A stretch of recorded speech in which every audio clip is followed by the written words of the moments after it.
আসসালামু আলাইকুম। কেমন আছেন সবাই? গ্রিন হারমোনি পক্ষ থেকে আমি সুমি আছি আপনাদের সাথে। আশা করছি সবাই ভালো আছেন আমার পরিবারে। আজকে আমি আপনাদের কিছু ফার্টিলাইজার শেয়ার করব, যেগুলো একদমই ন্যাচারাল এবং ঘরে তৈরি। আপনাদের বাজার থেকে কিনতে হবে না, একদম ঘরে ফেলে দেওয়া জিনিস থেকে আপনারা তৈরি করে নিতে পারবেন। তো আজকের ভিডিওটি পুরোপুরি দেখবেন, একদম স্কিপ করবেন না। আশা করছি আপনাদের খুবই কাজে আসবে। যারা ভিডিওটি শুরু করেছেন এখনও লাইক দিতে ভুলে গেছেন, প্লিজ একটি লাইক দিয়ে ভিডিওটি কন্টিনিউ করবেন।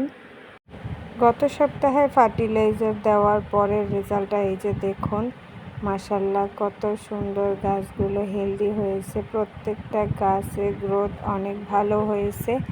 তো আমি ঠিক এক সপ্তাহ পর আবার আজকে ফার্টিলাইজার দেব। খুব বেশি দেব না, অল্প পরিমাণে দেব। আবার আগামী সপ্তাহের জন্য আমি বানিয়ে রাখবো। আপনারা প্রতি সপ্তাহেও দিতে পারেন, 15 দিনও দিতে পারেন, 1 মাস পরেও দিতে পারেন। তবে আমি 15 দিন পর পর দিই, আবার 1 সপ্তাহ পর পরও দিই। প্রথমেই নিয়ে চলে আসলাম আলুর খোসা। আমি আলু রান্না করার জন্য আলুগুলো ছুলে নিয়েছিলাম, সেই ফেলে দেওয়া খোসাগুলো আমি রেখে দিয়েছি আমার গাছের জন্য। আলুর খোসায় প্রচুর পরিমাণে পুষ্টিগুণ রয়েছে, যেটা গাছের জন্য খুবই উপকারী।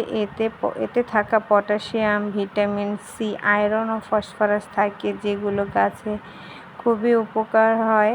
মাটিতে থাকা উপকারী ব্যাকটেরিয়ার সংখ্যা বাড়ায় এবং মাটিকে উর্বর করে। গাছের ফলন বাড়াতে এবং ফুল কুঁড়ি ঝরে পড়া রোধ করতে সাহায্য করে এই আলুর খোসা। এবারে চলুন জানি আমরা কলার খোসায় কী কী গুণ রয়েছে। কলার খোসায় প্রচুর পরিমাণে পটাশিয়াম পাওয়া যায়। কলার খোসায় গাছের সার্বিক বৃদ্ধির জন্য একটি জাদুকরী উপাদান। প্রধান উপাদান হচ্ছে এতে প্রচুর পরিমাণে পটাশিয়াম থাকে, এছাড়া সামান্য পরিমাণ নাইট্রোজেন, ফসফরাস ও ম্যাগনেসিয়াম থাকে। কলার খোসা গাছে ফুল ফল বৃদ্ধিতে সহায়তা করে এবং রোগ প্রতিরোধের ক্ষমতা বাড়ায় দ্বিগুণ। গাছের কাণ্ডকে শক্ত করে, বিশেষ করে গোলাপ, জবা, টমেটো গাছের জন্য এটি দারুণ কাজ করে।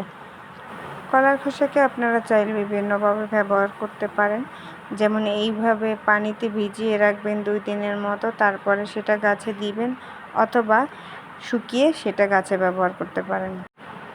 এবারে চলুন চা পাতার গুণাগুণ জেনে নিই। চাটা খাওয়ার পরে এরকম পাতাগুলো আমি শুকিয়ে রেখেছি, দেখুন কত সুন্দর ঝুরঝুরে হয়েছে। এতে প্রচুর পরিমাণে নাইট্রোজেন ও হালকা অম্লীয় অ্যাসিড উপাদান থাকে, যা গাছের পাতার রং গাঢ় সবুজ করে, গাছের ঝাঁকড়া বৃদ্ধি করে, গাছকে একদম ঘন, একদম মোটা তাজা করে তোলে, মাটিকে উন্নত করে, মানে উর্বর করে। পুরনো মাটিতে যদি আপনি চা পাতা ব্যবহার করেন, সেই মাটিতে যে কোনো গাছ লাগালে গাছগুলো খুব সতেজ এবং তরতাজা হয়। এই চা পাতা আপনারা 2 ভাবে ব্যবহার করতে পারেন। এভাবে শুকিয়ে সেটা গাছের গোড়ায় দিতে পারেন সরাসরি, অথবা এটাকে যে কোনো তরল সারের সাথে মিশিয়ে দিতে পারেন। আলুর খোসার মধ্যে ভিজিয়ে, পেঁয়াজের খোসার মধ্যে ভিজিয়ে দিতে পারেন। পেঁয়াজের খোসার গুণাগুণের কথা আর কী বা বলবো, আপনারা তো সবাই জানেন পেঁয়াজের খোসা, যারা বাগানি প্রত্যেকেই জানেন। আমরা ম্যাক্সিমাম গৃহিণীরাই পেঁয়াজের খোসা ফেলে দিই। যারা বাগানি করি আমরা, তারা ফেলে না দিয়ে এইটি আমরা গাছের জন্য ব্যবহার করতে পারি। এটা ভিটামিনের কাজ করবে পেঁয়াজের খোসাটা। পেঁয়াজের খোসা 2 দিন পানিতে ভিজিয়ে রাখার পরে সেটা যদি আপনি পানিটা সেকে সুন্দর করে ব্যবহার করতে পারেন, তাহলে আপনার গাছে প্রচুর পরিমাণে ফুল এবং ফল আসে।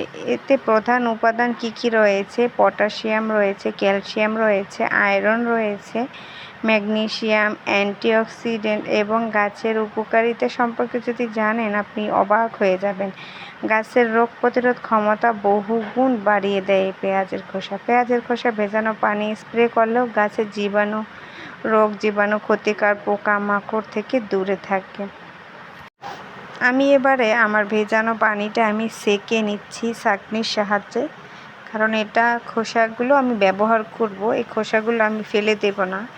এটার থেকে আরেকটি তরল সার আমি তৈরি করব। কে কিভাবে বানান আমি জানি না, কিন্তু আমি এভাবে বানাই, তাতে আমার গাছে কিন্তু হেলথ খুব ভালো হয়। সেজন্য আমি এই খোসাগুলোকেও রেখে দেব। আপনারা দেখতেই থাকুন কিভাবে আমি তৈরি করি। প্রত্যেকটা প্রসেস আপনারা খেয়াল করবেন। এই যে দেখুন তরল খাবারটা কত সুন্দর কালার এসেছে, একদম চায়ের মতো হচ্ছে কালারটা। এটা আপনারা সরাসরিভাবে গাছে কিন্তু ব্যবহার করতে পারবেন না, তাহলে কিন্তু ক্ষতি আছে। এই যে দেখুন কালারটা কত সুন্দর আসছে, একটু গন্ধ আসে, তারপরও সেটা গাছের জন্য হলেও একটু সহ্য করতেই হবে। আর এই যে খোসাটা দেখুন কতটা স্যাঁতস্যাঁতে হয়ে আছে, এটা আমি অন্যভাবে ব্যবহার করব। তো চলুন দেখে আসি আমি কিভাবে এই দ্বিতীয় সারটা তৈরি করি। যে খোসার মধ্যে আমি কিছু আলুর খোসা দিয়ে দিলাম, পেঁয়াজের খোসা আগে থেকে 2 দিন কিন্তু ভেজানো ছিল, তার মধ্যে আমি আলুর খোসাগুলো দিয়ে দিয়েছি। এই যে সবটা পরিমাণে দিয়ে দিলাম আমার কাছে যতটা ছিল। এবারে আমি এর মধ্যে কিছু পরিমাণে কলার খোসা দেব। এই যে দেখুন কলার খোসাগুলো আমি জমিয়ে রেখেছিলাম, তো সেগুলো আমি এখন দিয়ে দেব সম্পূর্ণটা এর মধ্যে। এরপর এখানে আমি কিছুটা পানি অ্যাড করে দিব, কারণ এটা খুব ভালোভাবে যদি পানি না দিয়ে দিই তাহলে কিন্তু এটা লিকুইড তৈরি হবে না। লিকুইডটাই আমি গাছে ম্যাক্সিমাম দিয়ে থাকি, শুকনো ফার্টিলাইজার খুব কমই দেওয়া হয় আমার। সেই জন্য আমি একদম পুরো মানে পেঁয়াজের খোসা আলুর খোসাগুলো ভিজিয়ে দিলাম। এই যে দেখুন এটা আমি মিনিমাম 3 দিন রাখবো এভাবে। তারপরে আমি লাস্টে এর উপর থেকে কিছু চা পাতা দিয়ে দিলাম। পুরোটা আমি দিব না, অল্প কিছু পরিমাণে দেব, আর কিছুটা মানে চা পাতা আমি শুকনো রাখবো, যেটা আমি আমার গাছে এমনিতে শুকনো অবস্থায় দিব, সেটারও আলাদা উপকার আছে সেই জন্য। আর এই তরল সারটা কিন্তু খুবই শক্তিশালী একটি তরল সারে পরিণত হবে, যেটা গাছকে প্রচুর পুষ্টিগুণ দিবে, আর গাছগুলো ফুলে ফলে সতেজ হয়ে যাবে একদম। এই যে দেখুন ঢাকনা দিয়ে ঢেকে দিয়েছি, এভাবে আমি রেখে দেবো 3 দিন। এরপর একটা পাত্রে পানি নিলাম, সেই পানির সাথে আমি পেঁয়াজের খোসার যে ভেজানো রসটা ছিল সেই রসটা আমি এটার মধ্যে মিক্স করে দিয়ে দেব, এবং একটা কাঠির সাথে আমি এটা নেড়ে নেব পানির সাথে, যাতে ভালোভাবে মিক্স হয়ে যায় সেজন্য। তারপরে আমি আমার ফুল গাছগুলোতে দিয়ে দেব সুন্দর করে, প্রত্যেকটা গাছের গোড়ায় আমি দিয়ে দেব। আপনারা এই সারটা মানে যে লিকুইড খাবারটা সব সময় বিকেলের দিকে অথবা খুব ভোরে, ম্যাক্সিমাম টাইম বিকেলের দিকে দিলে ভালো হয়। বিকালে রৌদ্রটা পড়ার পরে গাছের মাটি যখন ঠান্ডা হয়ে যায় তখন এটা দিয়ে দিবেন, দেখবেন গাছের হেলথ খুব ভালো হবে। আর সকালবেলা দিলে সূর্যের তাপে গাছের ক্ষতি হতে পারে, তো সেই জন্য আমি বলবো বিকালবেলা দিলে সারা রাত্র গাছটা ঠান্ডা থাকে, গাছের গোড়া পুষ্টিগুণটা খুব ভালোভাবে পায়। তো বন্ধুরা, আজকের ভিডিওটি যদি আপনাদের একটু উপকার এসে থাকে তাহলে কমেন্ট করে জানাবেন। ভিডিওটি বেশি ভালো লাগলে শেয়ার করবেন।